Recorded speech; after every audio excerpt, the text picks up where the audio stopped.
오늘 고린도전서 13장 말씀을 가지고 세상의 가장 큰 유익, 사랑이라는 제목으로 함께 말씀을 나누겠습니다. 기독교의 중요한 원리 가운데 하나, 가장 본질 가운데 하나는 바로 사랑입니다. 사랑. 타 종교에도 핵심 원리가 있습니다. 불교는 자기 깨달음, 일명 우리가 해탈이라고 하죠. 자기 깨달음, 자기가 중심이 되고 자기가 무엇인가를 터득해야 되는 원리가 있습니다. 이슬람도 그 이름 단어 자체가 복종이라는 뜻입니다. 이슬람이, 무슬림이 순종이라는 뜻이죠. 하나님이라고 부르는 그 알라의 뜻에 순종하는 것. 그런데 물론 여기서 이 순종이라는 것은 철저하게 하나님의 말씀이 아니라 하나님이 마호메트에게 계시해 주신 그 말씀, 일명 쿠란이라고 하죠. 마호메트가 전해준 하나님의 말씀에 순종하는 겁니다. 여기서 순종은 그래서 하루에 몇 번 기도하기, 금식하기, 자선을 행하기, 정직한 삶을 살기, 이런 도덕적인 규정을 지키는 것을 순종이라고 말합니다. 유교도 인이라는 것을 강조하죠. 사람과의 관계에서 도덕적인 삶을 사는 것을 그들의 원리로 가지고 있습니다. 종교마다 그 원리가 있는데 특별히 기독교는 유일하게 사랑을 원리로 가지고 있습니다. 사랑. 그 이유는 기독교의 시작이 바로 사랑에서 시작되었기 때문입니다. 요한복음 3장 16절을 함께 읽어봅니다. 시작. 하나님이 세상을 이처럼 사랑하사 독생자를 주셨으니 이는 그를 믿는 자마다 멸망하지 않고 영생을 얻게 하려 하심이라. 아멘. 하나님 우리를 사랑하셔서 하나뿐인 아들을 십자가에 내어주시어 죄의 종으로 살던 우리를 하나님의 자녀가 되게 하신 줄 믿습니다. 신자는 하나님의 사랑을 통해서 새롭게 된 존재들입니다. 그래서 사랑을 빼놓을 수가 없는 거죠. 마치 인간이 살아가는데 공기가 반드시 필요한 것처럼, 자동차나 기계가 움직이는데 기름이나 전기가 필요한 것처럼 신자의 삶의 핵심 원동력인 사랑이 없으면은 신자는 아무것도 아니라는 것입니다. 우리가 읽은 고린도전서 13장은 일명 사랑장이라고 합니다. 많이 위로가 되기도 하지만 많이 부담이 되기도 하는 장입니다. 그런데 사랑이 무엇인지, 또 사랑이 왜 중요한지 우리에게 아주 정확하게 알려주고 계시죠. 말씀을 통해서 신자의 기초인 사랑의 은혜가 우리 가운데 흘러넘칠 수 있기를 주의 이름으로 축복합니다. 고린도전서 12장과 14장에 보면 성령의 은사, 방언과 예언, 병 고치는 능력 등 하나님이 고린도 교회에 주신 다양한 은사와 능력들이 12장과 14장에 가득 드러나가 있습니다. 은사라는 것은 하나님이 예수를 믿는 자녀들에게만 주시는 하나님의 선물입니다. 선물. 고린도전서 7장 7절에 보면 각각 하나님께 받은 자기의 은사가 있다. 하나님이 예수를 믿은 자녀가 됨과 동시에 그들에게 선물로 은사를 주십니다. 몸으로 섬기는 은사, 계산을 잘하는 은사, 물질의 은사, 기도의 은사, 전도의 은사, 방언의 은사, 다양한 은사들을 각 개인마다 주십니다. 그런데 이런 은사는 뭐가 좋고 뭐가 나쁘고가 없습니다. 이 은사는 목적이 딱 하나입니다. 에베소 4장 12절 함께 읽습니다. 시작. 이는 성도를 온전하게 하여 봉사의 일을 하게 하며 그리스도의 몸을 세우려 하심이라. 아멘. 온전하게 하다라는 것은 준비시키다, 완성시켜 간다. 모든 일을 하려면 훈련이 필요하고 반드시 교육이 필요하고 마음의 준비가 필요하죠. 우리가 피택자들을 택하고 나서 그냥 바로 사역하는 게 아니죠. 훈련을 받고 피택자로서 직분이 뭐고 하나님의 사명자가 무엇인지 훈련을 받아야 됩니다. 마음의 준비를 받아야 됩니다. 신자 각 개인에게 주신 은사와 재능은 하나님의 온전한 제자가 되어서 서로 봉사하고 섬기며 그리스도의 몸이라고 불리는 교회를 세우고 하나님 나라를 세우도록 하나님이 은사를 주신 것입니다. 그래서 은사는 자기 자랑이나 자기 증명이 될 수 없습니다. 그런데 이 모든 은사보다 더 중요한 것이 있고 이 은사를 은사답게 만들 수 있는 유일한 원동력이 있는데 그게 뭐냐? 사랑이라는 것입니다. 사랑. 어떤 은사도 사랑보다 앞설 수 없습니다. 어떤 은사도 사랑보다 중요할 수 없습니다. 오늘 은사가 가득한 12장과 14장 사이에 유독 갑자기 뜬금없이 사랑장을 확 집어넣으셨습니다. 왜 그랬을까요? 고린도 교회가 당시에 각종 은사가 많긴 했지만 정작 중요한 핵심, 가장 중간에 있어야 될 사랑이 빠져 있었기 때문입니다. 그래서 하나님은 의도적으로 그 가운데 중간 13장에다가 드립다 사랑을 확 다 집어넣으신 것이죠. 여러분, 우리 안에 여러 것들 다 하는데 정작 중요한 알맹이인 사랑이 빠지지 않기를 주의 이름으로 축복합니다. 우리가 사랑이 빠지고서도 얼마나 무엇이든지 할 수 있다고 말을 합니다. 그런데 그것에 대해서 오늘 성경이 적나라하게 우리를 들춰내십니다. 1절에서 3절을 함께 다시 한번 읽어봅니다. 시작. 내가 사람의 방언과 천사의 말을 할지라도 사랑이 없으면 소리나는 구리와 울리는 꽹과리가 되고, 내가 예언하는 능력이 있어 모든 비밀과 모든 지식을 알고 또 산을 옮길 만한 모든 믿음이 있을지라도 사랑이 없으면 내가 아무것도 아니요, 내가 내게 있는 모든 것으로 구제하여 내 몸을 불사르게 내줄지라도 사랑이 없으면 내게 아무 유익이 없느니라. 아멘. 내가 사람의 방언과 천사의 말을 한다라고 합니다. 우리가 기도할 때 흔히 방언 기도를 하시는 분들이 있습니다. 그죠? 그런데 여기서 사람의 방언이라는 것은 그 방언 기도가 아니고 영어 성경에 보면 tongues of men이라고 합니다. 일반적으로 사람들의 언어, 다시 말해 쉽게 말해서 외국어를 말하는 거죠. 외국어. 사도행전 2장 4절에 이렇게 말합니다. 그들이 다 성령의 충만함을 받고 성령이 말하게 하심을 따라 다른 언어들로 말하기를 시작하였다. 오순절 마가의 다락방에서 기도하던 신자들에게 성령의 충만함이 임합니다. 그러면서 하나님은 그들 각개인에게 주신 은사가 있는데 다른 언어로, 다른 지방의 말로 말하기 시작한 거죠. 당시 절기를 지키기 위해서 먼 타국에서 살다가 이주하여 살다가 유대인들이 고향 예루살렘으로 오게 됩니다.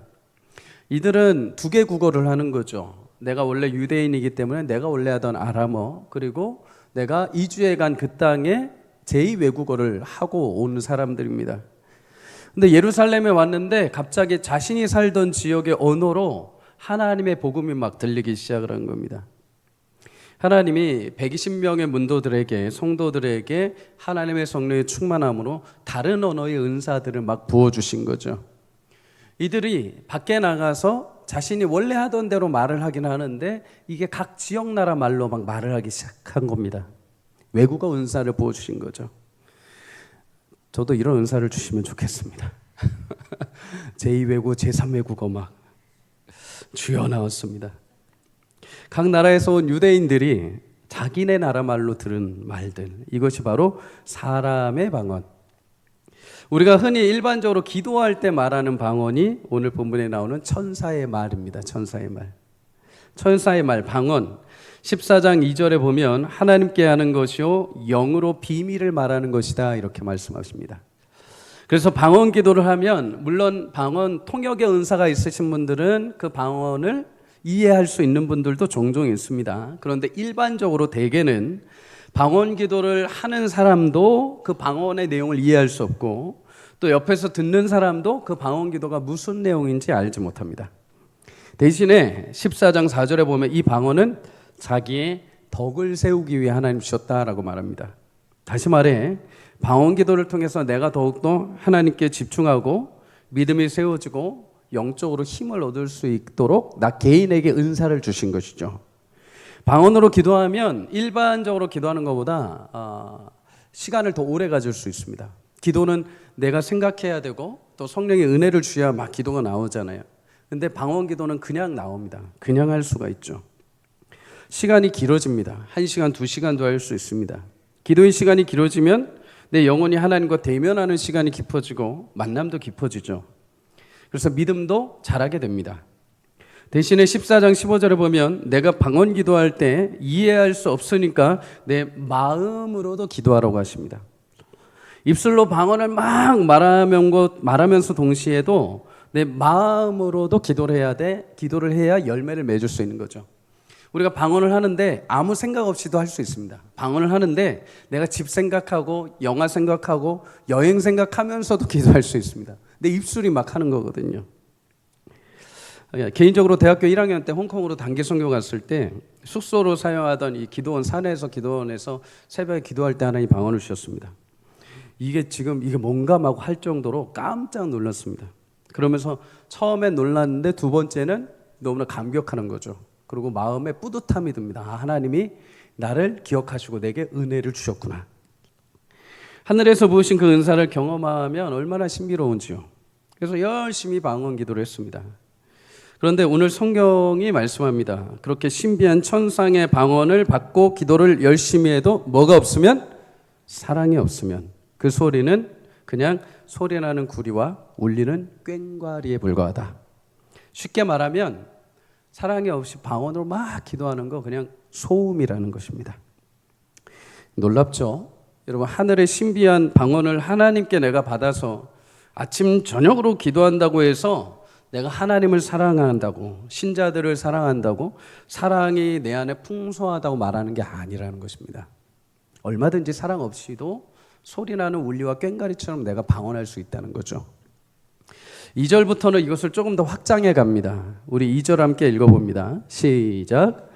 내가 예언하는 능력이 있어 모든 비밀과 모든 지식을 알고 또 산을 옮길 만한 모든 믿음이 있을지라도 사랑이 없으면 내가 아무것도 아니요. 성경에 말하는 예언, 프로페테이아라는 것은 하나님 말씀을 받아서 내가 전하는 것입니다. 내 생각을 전하는 게 아니라 하나님신 말씀을 그대로 전하는 것. 구약의 선지자들이 이런 역할을 했죠. 하나님 말씀을 그대로 받아서 백성들에게 그대로 전했습니다. 그 예언에는 회개하고 돌아와라, 그러면서도 권면하는 말씀이 있고 그러면서도 격려하고 위로하는 말씀이 있었습니다. 하나님의 예언은 각각의 상황과 시대에 따라 다르지만 목적은 딱 하나입니다. 그렇게 해서 하나님의 백성, 하나님의 공동체를 세우기 위해서 하나님 예언을 주시는 거죠. 점쟁이처럼 너 언제 결혼할 거야? 어디로 가면 귀인을 만날 거야? 나중에 돈 얼마 벌 거야? 이 사업 잘 될 거야? 이런 게 아니라 납신 가운데 있는 성도들에게 괜찮아, 하나님이 그래도 약속하신 대로 이루실 거야. 사업장 지금 힘들지만 하나님 또 새로운 기회를 주시고 하나님 반드시 살려주실 거야. 자녀들 하나님 지금 여러 가지 방황하고 있지만 자녀들 하나님께서 복되게 하실 거야. 걱정하지 마 하면서 위로와 권면으로 성도와 신자를 살리는 역할로 예언을 주신 거죠. 그래서 14장 4절에 보면 이 예언은 교회의 덕을 세운다, 교회의 성도들과 교회 구석구석마다 무너진 곳을 세우기 위해서 예언을 주신 것입니다. 물론 아주 특별하게 어떤 분들은 누군가의 앞날을 예견하는 은사를 아주 가끔씩 하나님이 극단적으로 주실 때가 있습니다. 그래서 예언 사역이라는 것도 하시는 분들이 있죠. 그런데 설사 하나님이 그렇게 나에게 누군가에 대해서 알려주셨다 치더라도 그것을 가지고 그 사람에게 가서 당신 평생 이렇게 될 거야, 당신 이렇게 실수할 거야, 당신 저렇게 하면 안 돼 이러면서 정죄하라고, 정쟁이 노릇하라고 주신 게 아니라 하나님이 그 사람에 대해서 내게 생각나게 하신 것은 그 사람을 세우고 그 사람을 위해서 기도하라고 주신 것입니다. 그런데 그런 놀라운 예언의 은사를 주시고 그것을 사용한다 하더라도 내가 하나님의 사랑하고 신자들을 사랑한다라고 말할 수 없다는 겁니다. 사랑이 없이도 얼마든지 그들의 앞날을 말할 수 있고 얼마든지 사랑 없이도 점쟁이 노릇할 수 있다는 것입니다. 마태복음 7장에 보면 산상수훈 가운데 예수님이 말씀하십니다. 주의 날에, 심판의 날에 놀라운 은사를 행하던 자들이 심판자이신 주님 앞에 딱 서게 됩니다. 그때 이들이 말하죠. 주님, 저희가 주의 이름으로 선지자 노릇했습니다. 귀신도 내쫓았습니다. 많은 권능도 행했습니다. 그러니 저 알으실 수 있겠죠? 저 아시죠? 주님이 그들에게 답하십니다. 내가 너희를 도무지 모른다. 위대한 예언의 능력과 비밀과 지식으로 많은 일을 했다 하더라도 사랑이 없이 행했다면 그거는 무의미하다는 것입니다. 여러분, 이어서 2절에 계속 말씀하십니다. 산을 옮길 만한 믿음이 있다. 굉장하죠? 믿음 있는데 산을 옮긴대요. 오늘 또 이 말씀 읽으시고 북한산에 올라가셔서 북한산아 저 남쪽으로 가라 이렇게 하지 마십시오. 비유적인 표현이죠. 마태복음 17장 20절에 겨자씨 한 알만큼만 있어도 이 산을 명하여 여기서 저기로 옮겨라 하면 옮겨질 것이다 라고 말씀하십니다. 여러분, 산은 인생에 해결할 수 없는 문제와 갈등과도 같은 거죠. 그런 불가능할 것 같은 일을 오직 믿음으로 버티고 믿음으로 세상 방법을 찾지 않고 믿음으로 승리하는 분들이 종종 계십니다. 굉장히 귀하죠. 세상에 쉽게 찾을 수 없는 믿음들입니다. 누가 봐도 자랑할 만한 믿음입니다. 그런데 그 큰 믿음을 가지고 있다고 해서 하나님을 사랑하고 신자들을 사랑하고 그 안에 풍성한 사랑이 있다고 말할 수 없다는 거죠. 성경이 뭐라고 하는가? 아무리 그 위대한 믿음을 가지고 있다 하더라도 사랑이 없으면 내가 아무것도 아니다. 예언하는 능력이 있어 기적을 행하고 불쏘시개 같은 믿음이 있다 하더라도 사랑이 없으면 I'm nothing입니다. 나는 아무것도 아니다. 충격적이죠. 그런데 여러분 아직 한 발이 더 남았습니다. 우리 3절을 다시 한번 읽습니다. 시작. 내가 내게 있는 모든 것으로 구제하고 또 내 몸을 불사르게 내줄지라도 사랑이 없으면 내게 아무 유익이 없느니라. 아멘. 여러분 구제한다라는 말은 원어적으로 한 입씩 먹인다, 빵 조각을 준다라는 거죠. 교회 안에도 이런 분들 계십니다. 음식을 만들면 정말 손이 크십니다. 이만큼 해서 성도들께 막 주십니다. 어떤 분들 귀한 물질로 타인을 도우십니다. 어떤 분들 봉사와 헌신의 자리에 빠지지 않고 늘 참석합니다. 그만큼 열심을 내고 험한 일, 굳은 일을 자신의 온몸으로 다 내어드립니다. 이런 섬김 정말 칭찬받을 만하죠. 너무 귀합니다. 우리 교회는 섬기는 성도님들 모두 사랑이 넘쳐서 그렇게 온몸을 불사르게 내줄 정도의 구제와 신앙을 가진 줄 믿습니다. 그런데 고린도 교회를 보니까 그리고 제가 들은 저 옆 동네 어디 누구누구 집사님 두 분 이야기를 들어보니까 열심히 봉사하고 구제는 하는데 그 안에 사랑이 없이 하는 사람들이 있다는 것입니다. 그런 사람들의 특징이 있죠. 상대방의 필요가 아니라 나를 위해서 봉사합니다. 나를 위해 봉사하고 나를 위해 구제합니다. 그렇게 해서 사람들의 인정해주고 사람들이 칭찬해주는 것을 좋아하는 거죠.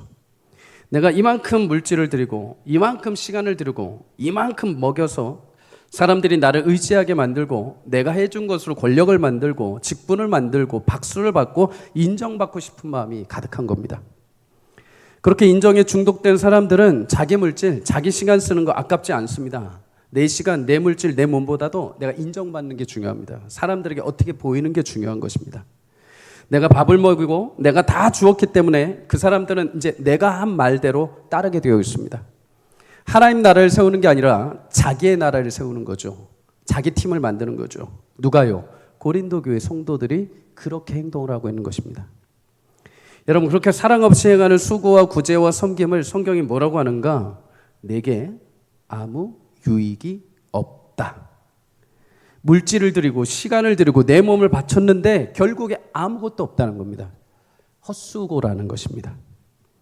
그것은 구제하는 개인이나 구제를 받는 당사자에게도 그리고 하나님 앞에도 내가 유익이 없는 것입니다. 하나님 앞에 내가 받을 상급이 있을 줄 알고 딱 섰는데 아무런 상급이 없다. 그래서 예수님이 우리에게 중요한 말씀을 하신 게 있습니다. 마태복음 6장 1절에서 2절을 함께 읽어봅니다. 시작.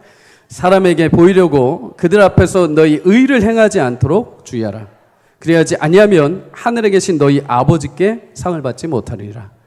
그러므로 구제할 때에 외식하는 자가 사람에게서 영광을 받으려고 회당과 거리에서 하는 것 같이 너희 앞에 나팔을 불지 말라. 진실로 너희에게 이르노니 그들은 자기 상을 이미 받았느니라. 아멘. 어떤 학자들은 예수님 당시에 가난한 자들을 구제할 때 일명 능력 있고 일명 물질에 부유함 있는 사람들이 공공장소 시장에서 나팔을 불었다고 합니다. 그러면 나팔을 불면 구제가 필요한 사람들이 그 소리를 듣고 쌀 준다, 빵 준다, 반찬 준다, 돈 준다 하면서 우르르 몰려든 겁니다. 여러분 은밀하게 한 게 아니라 나팔을 불어서.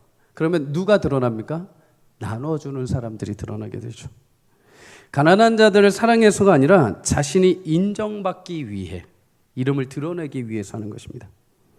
물론 그런 겉모습으로 이 땅에서 사람들에게 인정을 받을 수 있습니다. 그러나 성경이 말하죠. 그들은 이 땅에서 그 상을 받았다. 누구에게? 사람들에게 받는 겁니다. 사람들이 저 사람은 참 저거 잘해. 저 사람은 참 저런 거 어떻게 해? 이미 상을 받았다.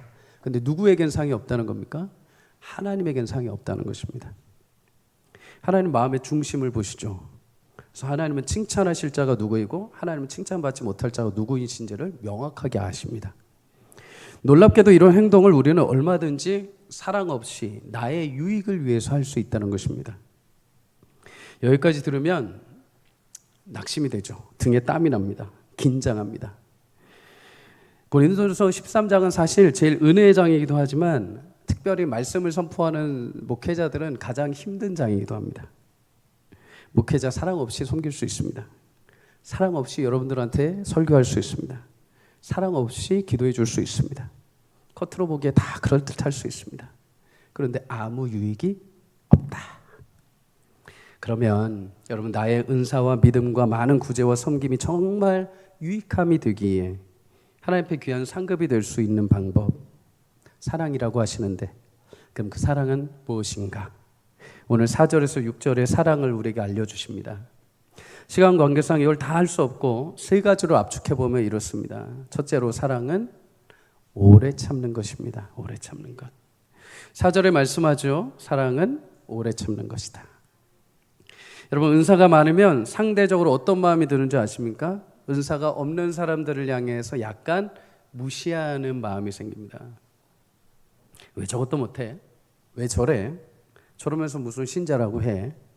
그런데 여러분 꽃이 열매를 맺고 자라는 시기가 서로 다르듯 성도 인생에도 하나님이 주신 은사와 때와 열매 맺게 하시는 시간은 다 모두 다릅니다. 누구는 평생을 씨름하다가 60세가 되어서야 예수님 앞에 무릎 꿇고 회심하고 죽게 돌아옵니다. 누구는 10대 때 기도의 은사를 하나님이 부어주셔서 어린 날부터 기도를 막 한 사람도 있습니다. 어제도 어떤 성도님하고 이렇게 만나서 상담을 하는데 청소년 시절에 엄마 따라서 우리 교회 강대상 앞에 와서 강대상 붙들고 멋모르고 기도를 시작했다는 겁니다. 그런데 그날부터 하나님이 기도의 은사를 부어주셔서 기도 없이는 살 수 없는 존재가 된 거예요. 10대 때 청소년 때 하나님의 기도의 은사를 부으셔서 기도의 사명자가 된다 쉽지 않죠. 근데 하나님이 그때 그냥 하나님이 은혜의 선물로 주신 것입니다. 그렇게 각자마다 차이가 있습니다. 그 차이를 두고 너는 왜 그래? 나는 하는데 너는 왜 못해?가 아니라 사랑은 기다려주는 것, 참아주는 것이라고 하십니다.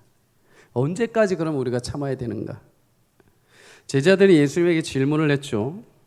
언제까지 우리가 용서를 하고 참아주어야 됩니까? 예수님이 답하십니다.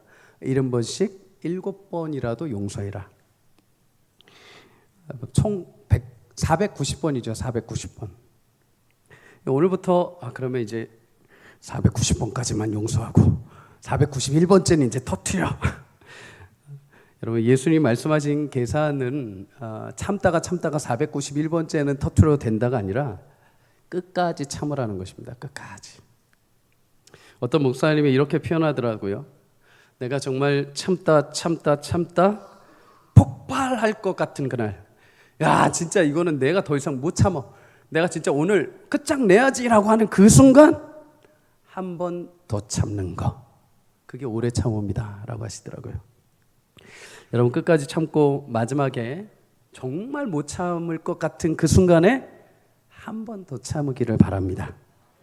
잘 참다가 폭발해버리면 그동안 참아온 신앙을 가지고 믿음으로 참아온 나의 수고들이 헛된 게 되어버립니다. 그래서 내가 사랑으로 참아온 게 아니라 내가 내 스스로 인간적인 방법으로 참아왔다는 게 드러나 버리는 것이죠. 사랑한다면 끝까지 참고 마침내 그 참음이 내 인간적인 노력이 아니라 하나님이 내게 부으신 사랑의 은혜로 인내하고 참았음이 증명될 수 있기를 주의 이름으로 축복합니다. 여러분 둘째로 사랑은 겸손한 것입니다.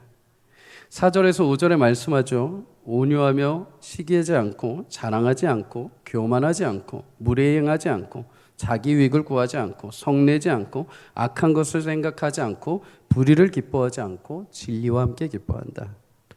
여러분 이 모든 행동은 한 가지로 귀결이 됩니다. 뭐냐면 내 중심이냐 하나님 중심이냐. 여러분 자기가 중심이 되면 어떻게 됩니까? 온유하지 않습니다. 금방 내 기분 조금만 상하게 하면은요 터집니다. 내 기분 조금만 건드리면 말해버립니다. 행동해버립니다. 온유라는 뜻은 원어적 의미로 보면 야생마가 길들여지는 것입니다. 야생마는 자기 마음대로 날뛰죠.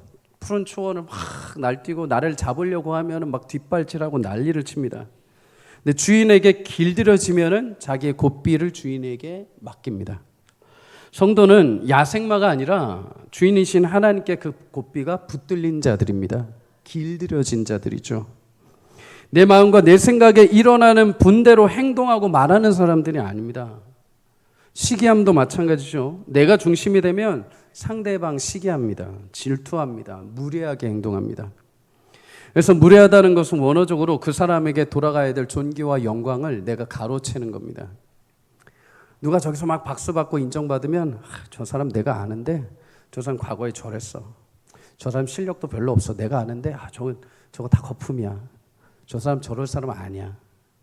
그 사람이 박수 받고 있는 자리, 인정받는 자리에 서면 뒤로 그것을 어떻게든 깎으려고 합니다.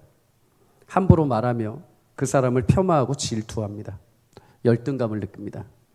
내가 중심이 되어야 되는데 나보다 열등하다고 여긴 그 사람이 나보다 앞서고 나보다 위에 서니까 내가 받아야 될 것을 저 사람이 뺏어갔다고 생각하면서 그를 치는 거죠. 그래서 어떻게 하는가? 악한 생각을 합니다. 복수하고 그날을 기다리는 거죠. 두고 봐. 내가 언젠가 너를 밟고 일어설 거야. 네 어떻게 되는지 내가 볼 거야. 내가 가만히 안 둘 거야. 계략을 세우는 거죠. 불의한 것입니다. 불의한 것. 자랑과 교만도 마찬가지입니다. 자랑과 교만의 이유가 무엇입니까? 무엇인가 이루어지고 잘 되면 그거 내가 했다, 내 힘으로 했다고 착각하기 때문입니다. 내가 한 게 아니라 하나님이 하셨는데 하나님에 대한 고백은 사라지고 나의 자랑만 남습니다. 하나님의 영광을 내가 도둑질하는 거죠. 여러분, 자랑을 한다면 바울만큼 자랑할 거리 많은 사람 없습니다. 그는 여러 교회를 세우고 성도들을 세우고 마지막 순간까지 순교하기 전까지 수많은 하나님 나라의 일을 했던 사람입니다. 그런데 그가 성경에 보면 자랑을 거의 안 합니다. 왜요? 이 모든 결과와 열매는 자신을 통해서 하나님이 하셨기 때문입니다. 근데 유일하게 그가 딱 한 번 자랑한 순간이 있습니다. 고린도 교인들이 언변과 지식과 철학과 수사학들이 뛰어나다 보니까 복음에 순종을 안 합니다. 자기들 마음대로 어린 신앙을 가지고 자기들이 옳다고 계속해서 행동을 하는 거죠. 그러니 고린도후서 12장에 보면 바울이 내가 부득불 자랑한다. 내가 어쩔 수 없이 너희가 그렇게 자랑하고 말 안 들으니까 내가 나의 자랑도 한번 해보겠다 하면서 자신이 그때서야 자랑을 합니다. 나의 출신, 나의 지식, 심지어 하나님이 나에게 천상을 보이셨다. 3층 천을 보이셨다. 교만한 고린도인들에게 자신이 얼마든지 자랑을 한다면 너희들 코를 납작하게 해줄 정도로 나도 자랑할 거리가 굉장히 많은 사람이다. 그러나 진정 예수님의 크신 사랑과 은혜를 경험한 바울이 고린도서 11장 30절에 내가 그럼에도 약한 것을 자랑한다. 왜요? 많은 것을 내가 가지고 실력이 있고 고생은 많이 했지만 업적은 많았지만 그 모든 것이 내가 내 힘으로 한 것이 아니요 나 같은 자라도 사용하신 하나님의 크고 놀라우신 능력이기 때문이다. 사랑하는 여러분, 그래서 예수를 만나고 회심한 사람들은, 신자들은 겸손할 수밖에 없습니다. 하나님의 크심을 알고 나의 작음을 알기 때문이죠. 내가 뭐라고 예수님이 그 영광스러운 보좌에서 자신의 그 은혜와 영광과 권위를 내려놓으시고 이 땅에 오셔서 나를 위해 죽으셨단 말인가? 내가 그만큼 가치 있는 인간인가? 내가 그만큼 쓸모 있는 인간인가? 내가 그런데 한 주를 살아봐도 내가 그렇게 쓸모 있는 것 같지가 않은데, 내가 그렇게 의미 있는 인생인 것 같지가 않은데 왜 나 같은 존재를 위해서 주님이 죽으셨나? 그 위대하신 사랑 앞에 부딪히게 되면은 나의 자금이 너무 초라하고 나의 못난 인생을 하나님 사랑하신 것에 특히 겸손해질 수밖에 없는 거죠. 그렇게 구원해 주신 것도 큰 은혜인데 감사인데 감히 나를, 이런 부족한 자를 하나님의 나라의 사명의 자리로 우리를 초청해 주신 것, 그것이 얼마나 큰 은혜인가. 여러분, 이런 겸손함의 사랑이 우리 가운데 넘치기를 주의 이름으로 축복합니다. 신자는 늘 언제나 예수 그리스도의 십자가 앞에 설 때마다 그래서 겸손해질 수밖에 없습니다. 자랑할 거리가 없는 게 아니라 그 모든 것이 하나님의 은혜인 것을 철저하게 뼈저리게 깨닫기 때문인 것이죠. 여러분에게 주신 물질, 건강, 자녀, 가족, 사업장, 그것들이 내가 잘한 것이 아니라 하나님이 내게 지금 시간과 기회와 능력과 은혜를 주셔서 나에게 풍성한 열매를 맺게 하셨다는 사실을 꼭 기억하시기를 주의 이름으로 축복합니다. 그 많은 것들을 가지고 계십니까? 근데 여러분, 그 많은 것들을 한번 생각을 해보십시오. 여러분 혼자서 된 게 아닙니다. 여러분의 가족의 헌신이 있었고, 성도들의 기도가 있었고, 또 심지어 여러분 사업장을 하시는 분들, 성도들이 그 사업장 기억해서 가셔서 여러분들 많이 팔아주고 계시지 않습니까? 많이 또 먹어주고 계시지 않습니까? 나 혼자 된 게 아닙니다. 그 모든 수고의 열매는 하나님 주신 것이고, 그 일정 부분에는 성도들이, 주변 사람들이 나를 도와준 할당량들이 있습니다.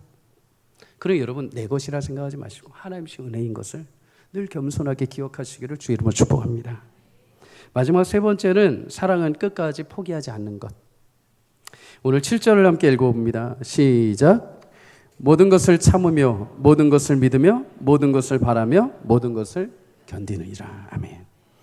여러분 이 구절을 한마디로 하면은 모든 것을 끝까지 포기하지 않는다. 사랑은 포기하지 않는 것. 우리 여기서 먼저 주목해야 될 게 모든 것이란 뜻입니다. 모든 것. 모든 것이라고 해서 무조건 악한 것도 거짓된 것도 허용하고 참으라는 것이 아닙니다.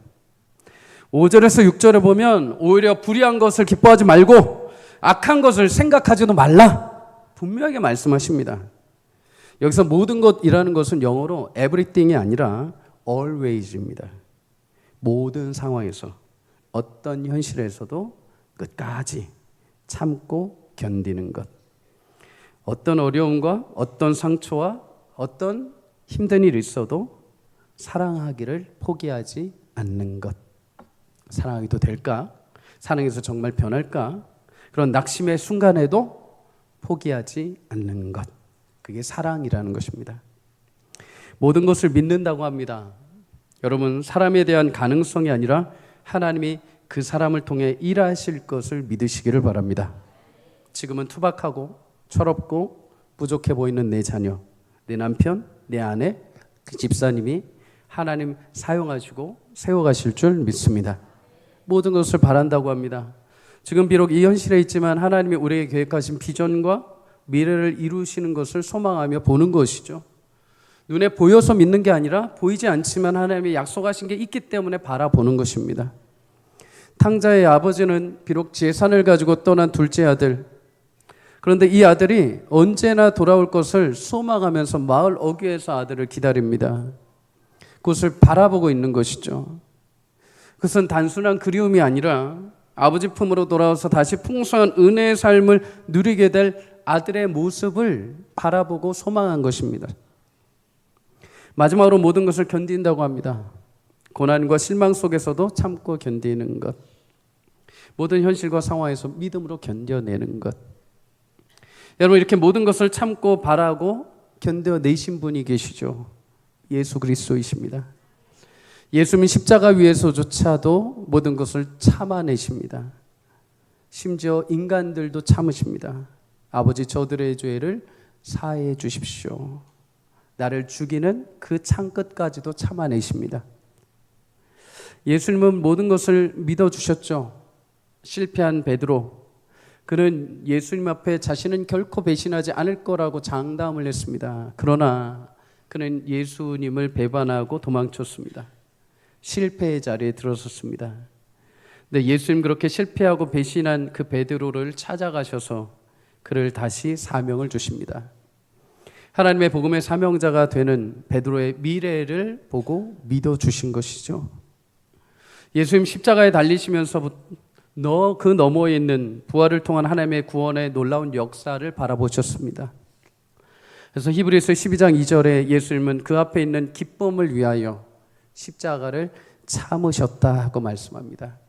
십자가 위에서 저 너머에 나의 죽음 이후에 모든 백성들을 구원하실 하나님의 놀라운 영광을 바라보며 기쁨으로 그 십자가를 감당하셨다.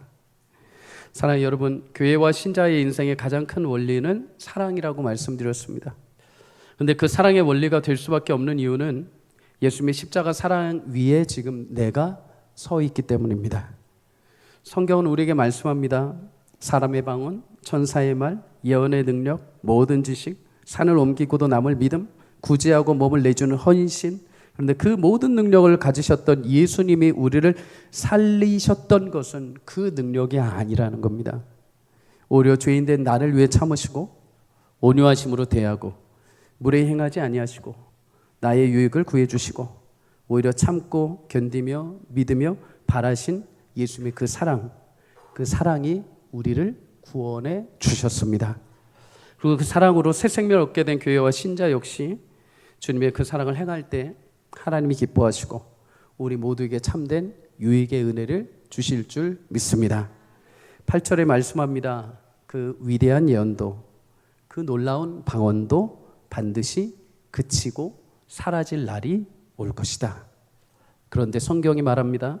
사랑은 언제까지나 떨어지지 않을 것이다. 영원할 것이다. 마지막 그 끝에 남는 것이 뭐라고 합니까? 사랑만 남습니다. 사랑만.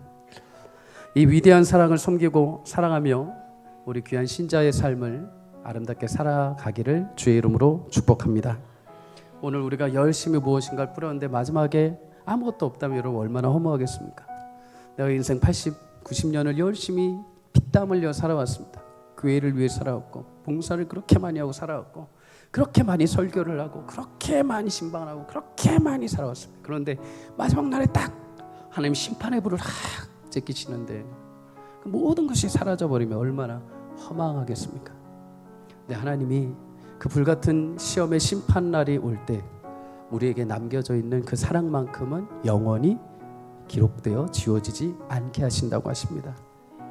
여러분 그 사랑이 우리 가운데 다시 회복되고 그 사랑이 우리 가정과 우리 교회와 우리 사업장을 넘어 하나님의 거룩한 나라를 세워가기를 주의 이름으로 축복합니다.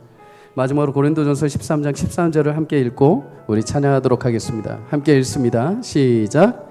그런즉 믿음, 소망, 사랑 이 세 가지는 항상 있을 것인데 그 중에 제일은 사랑이라. 아멘. 우리 함께 찬양하면서 예물 드리도록 하겠습니다.